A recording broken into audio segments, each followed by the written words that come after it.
আমি নাকি একটা 2 কোটি টাকার গাড়ি কিনছি, আমার বাবার নাকি 3 কোটি টাকা লোন। আমরা হাজার কোটি টাকা নিয়ে তো পালিয়ে যাইনি, আমরা দেশে আছি।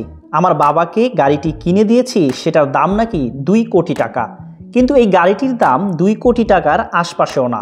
গত মঙ্গলবার রাতে এক ভিডিও বার্তায় এমনটাই বলেন কন্টেন্ট ক্রিয়েটর রাফসান দা ছোট ভাই। আমরা কি দেশের বাইরে পালাই গেছি? আমরা কি হাজার কোটি টাকা নিয়েছি? ভিডিওতে ঋণ নেওয়ার কথা স্বীকার করে রাফসান বলেন, বিষয়টি এখনও আদালতে বিচারাধীন। সেখান থেকে নির্দেশনা না দেওয়া পর্যন্ত ঋণ পরিশোধ করব কিভাবে, কারণ আদালত এখনও নির্ধারণ করে দেয়নি ঠিক কত টাকা পরিশোধ করতে হবে। ভিডিওর শুরুতে রাফসান বলেন, আপনারা জানেন ব্যাংক থেকে ঋণ নিতে হলে কিছু জিনিস বন্ধক রাখতে হয়। আমরা একটা জমি বন্ধক রেখেছি। যমুনা ইস্তি, the goodness of purified air. আমার বাসায় এনেছি যমুনা ইস্তি, আপনি কিনছেন তো? সেটার দাম যদি 10 টাকা হয়, আমরা ঋণ নিয়েছি 1 টাকা।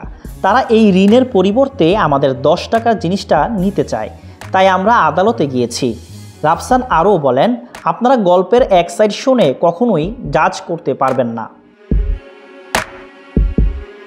রাফসান আরও জানান, করোনা মহামারী চলাকালে তার বিক্রি করে দিতে হয়েছিল তাদের ব্যবহৃত গাড়িটি, আর তখন থেকেই তার স্বপ্ন ছিল বাবা মাকে গাড়ি উপহার দেওয়া। সবশেষে ভুল তথ্য ছড়ানোয় আইনগত ব্যবস্থা নেবেন জানিয়ে রাফসান বলেন, যিনি মোরাল পুলিশিং করছেন তিনি ভুল তথ্য ছড়াচ্ছেন। আমি আমাদের আইনজীবীর সঙ্গে এ বিষয়ে কথা বলেছি। আমরা হাজার হাজার কোটি টাকা নিয়ে পালিয়ে যাইনি, আমরা দেশে আছি। মা বাবাকে ওডি গাড়ি উপহার দিয়ে তুমুল আলোচনা সমালোচনায় কন্টেন্ট ক্রিয়েটর রাফসান দা ছোট ভাই। বিষয়টি সামাজিক যোগাযোগ মাধ্যমে আসার পরই শুরু হয় পক্ষে বিপক্ষে নানান আলোচনা। এরই মধ্যে সামনে আসে রাফসানের বাবার 2.5 কোটি টাকা ঋণ নেওয়ার তথ্য।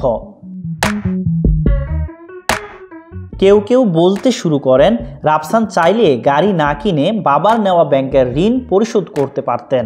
আবার কেউ কেউ এর বিপরীতও কথা বলেন। পক্ষে বিপক্ষে চলতে থাকে নানান আলোচনা।